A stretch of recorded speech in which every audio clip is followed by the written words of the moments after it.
Battle of Mons. On August 23, 1914, in their first confrontation on European soil since the Battle of Waterloo in 1815, 4 divisions of the British Expeditionary Force, commanded by Sir John French, struggle with the German First Army over the 60-foot-wide Mons Canal in Belgium, near the French frontier.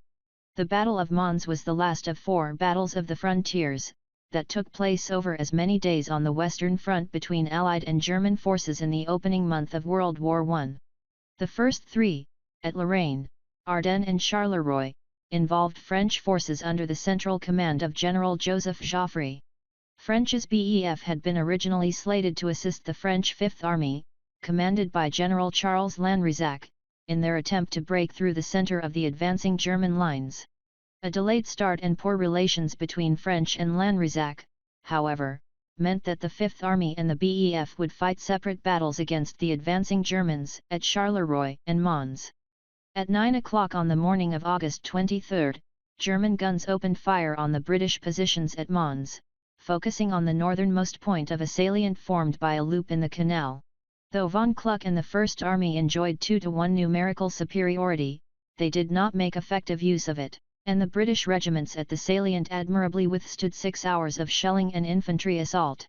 Lanrezac's decision, late in the day, to order a general retreat of the French Fifth Army at Charleroi left the BEF in danger of envelopment by the Germans, and a decision was made to withdraw the troops as soon as possible. By the time the battle ended after 9 hours, some 35,000 British soldiers had been involved, with a total of 1,600 casualties. Thus the first day of British combat in World War I ended in retreat and bitter disappointment, although the steadfastness of the BEF had delayed von Kluck's advance by 1 day. Within weeks of the battle, however, British public imagination elevated Mons to mythic status and those who had died to heroes.